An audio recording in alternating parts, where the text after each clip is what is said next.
decided to learn Master of Puppets, I was working on a little project that necessitated that I learn this thing. I'll talk about that later in the video. But just to get to the basic point of it, the challenge was to play the riff, play the song, like Hetfield's rhythm guitar parts, at the speed on the album, 212 BPM, and like nicely cleanly. I ran into two big problems for this. One of them was just being able to play the riff fast enough because I couldn't get it up to 212 at first. And the second was being able to play, you know, the whole thing without getting tired and slowing down and getting off beat. Stamina problem, right? So I'll talk in the rest of this video about those two problems. My first big problem was just playing fast enough. So let's say I had the metronome set at like 199 BPM. The goal was 212. I had it set at 199 and I could play the riff fine. Then when I moved it up even one click to 200, for example, it started sounding something like this. Right? So like even that one click, I sort of crossed this border into not being able to do it anymore. So I'll talk about how I solve that issue here. The basic idea is you just break down the riff into parts. So if you look at the riff at the top, I'll put some red lines in there to show like I'm breaking it up into 4-part sections, and I'm just calling those like A, B, C, D if I need to refer to them. So the first thing maybe, and I'll turn the metronome on too for reference. Instead of having to worry about playing the whole riff through, it's kind of like a long section where you're really at your, you know, like breakup point for speed. Just play like 8 notes of it at a time, or 4 beats, or 8 eighth notes.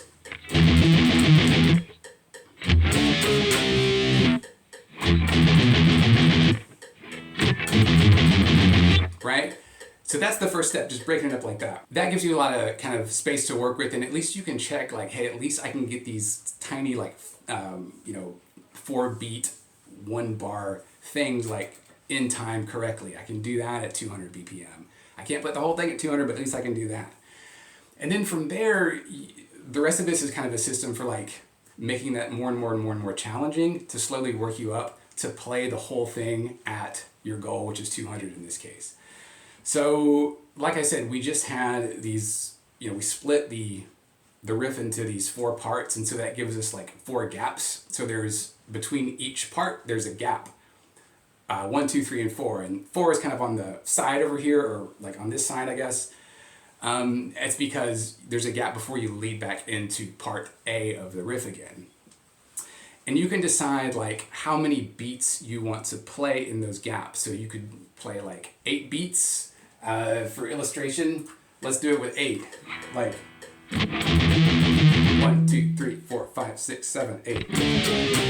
1, 2, 3, 4, 5, 6, 7, 8.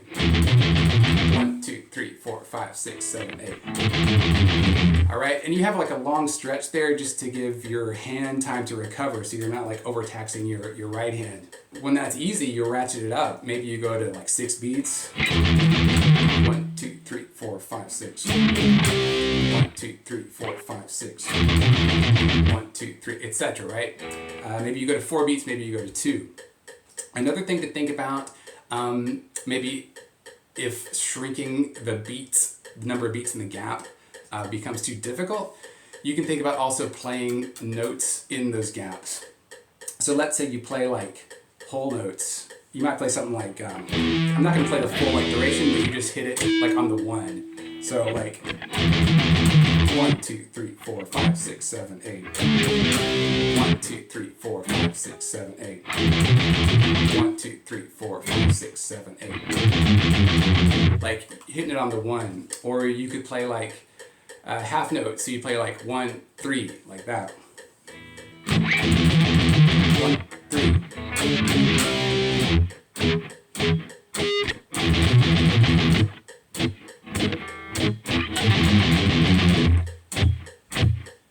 Maybe something like that. So you're kind of playing around with how much space you're putting in each gap. If it's like 8 beats, 6 beats, 4 beats, 2 beats, or 1 beat. And then like what you're doing, just resting and playing nothing, or you could play like quarter notes, or you could play half notes, whole notes, whatever you want to do in that beat to kind of slowly like make it more and more difficult and closer to the original riff. And eventually, yeah, you'll get to where you can just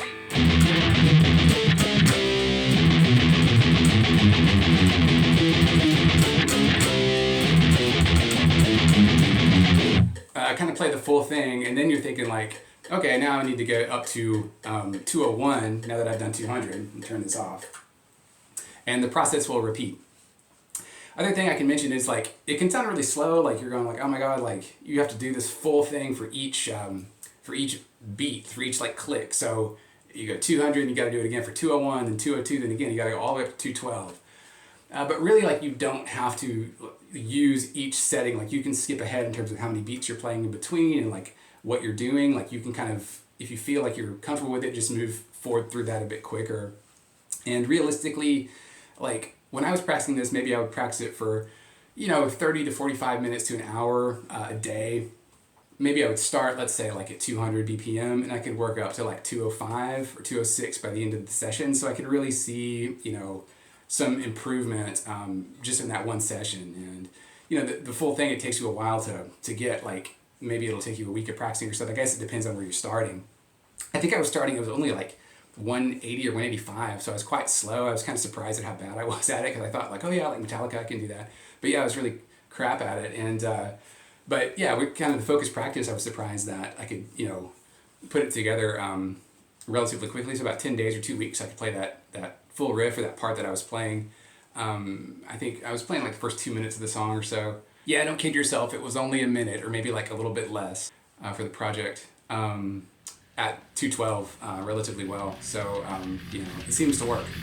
Second problem was, like as everybody mentions with a song, it's just the stamina. So not only do you have to play at 212 for these riffs, but it just keeps going and going to that eighth note speed. Yeah, it's quite a challenge to like be able to do it on and on. And like I mentioned, I didn't actually play the whole song. Like, I just kind of played the first intro riff, the second intro riff, and then that's it. Yeah, for me anyway, it was pretty challenging. Like I say, I'm not really used to playing this kind of fast, old school Metallica kind of stuff. So the question is how to develop that stamina. And this is where it actually gets kind of fun, because the process is really similar to what I just mentioned, kind of breaking it up.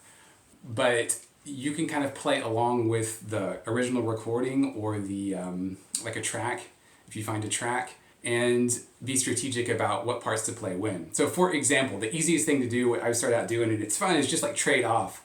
I've got the image here, like this is all the riffs. So you can see it says, what does it say? Intro riff 1.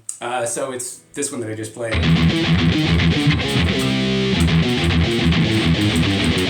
That one. Then intro riff 2. A and 2B, well, it's like 2 because it's kind of variations, but it's the...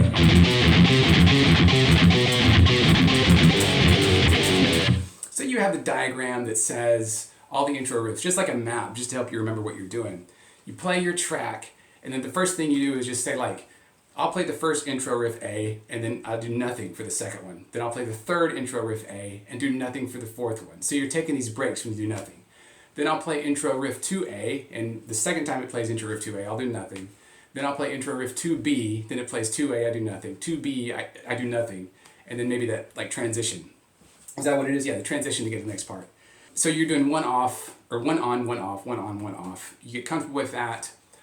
You can move up the tempo a little bit and do like 2 on, 1 off, 2 on, 1 off, and 3 on, 1 off, and so on. And then the next thing you know, you're basically doing the whole thing. You can do it that way. That's one technique that I was using that's fun. Another interesting way to do it is just kind of take a riff kind of in the middle. So let's say you start with that, and this is just with the metronome, you don't use the track, but start with that 2A part, those like 4 bar sections of 2A. Play that till you get comfortable. And then add the one above it. So you're playing the 4th intro riff 1, and then you're playing those 2 of 2A, and then add the next one, so then 2B. So now you're playing 4 altogether, and so you're getting like, you're expanding like how much you can do at the same time together. So I mean, these two approaches kind of are both helpful. When you get tired of one, you can do the other. When you get tired of the first, you can do the second one, or the second and do the first. And then when you get tired of playing like stamina stuff, you can work more on speed stuff, and when you get tired of playing speed stuff, you can work more on stamina stuff. All these things you can just kind of bring out as you are kind of progressing. It can get old, so it's nice to have different options you can do to work on different aspects when something gets like a little bit stale or old, or you're like, I've done all I can do on this for today, so let me try something else. Or I was really doing good at this yesterday, but today I'm just not feeling it, so let me try like a different exercise and work on this different aspect of it. So the big takeaway here Maybe if you've been really focused on this video and paying attention, you've noticed some similarities between how to build speed and how to build stamina. The basic idea for both approaches is, you have a predefined chunk of material music that you're trying to learn, and then you split it up into parts, and you put some kind of spaces between those parts and practice it with the spaces. And then you have some kind of system in place to slowly decrease the spaces or make the spaces a bit more complicated and challenging. And eventually, as you are able to decrease the spaces, they become zero, and then it forms into the original thing that you're trying to play in the first place, right? That's the idea. So the nice thing is this approach can be applied to any kind of music, not just James Hetfield's rhythm guitar parts from the 80s or Master of Puppets or anything like that. By making this video, I kind of became a lot more aware of how to split up pieces of music and then how to systematically learn them and, reduce those spaces. So I'm excited to apply this to music I learn in the future. Beyond these issues that I've been talking about here, just how to get up to speed and how to develop kind of the stamina to play the full thing. There's some other technical issues that you might want to be familiar with. I'm referring mostly to this Eller video that I thought was helpful, especially his discussion of what he calls out-picking. So he's like not necessarily down-picking like this, but when you have to get speedy, you kind of like pick at an angle out like this. Something like that. And he talks about, I guess, a couple other things in that video that could be helpful to you if you're just working on the basic technique of how to do this. So I'll link that video in the description for reference. The other thing that I can talk about is the backing track that I use. I thought it was a cool track. I like the bass kind of sounds gritty, I don't know if Cliff Burton played that gritty, but it's a cool sound. I'll link that to the guy that made the video was like, oh, put my splash screen in your video. And like, I just didn't want to download a splash screen or some weird video or something like that. So I didn't do that, but like I'll show his thing or whatever and link to him. The last thing is like the project I was working on for which I had to learn to play this song was like a nylon string arrangement of Master of Puppets.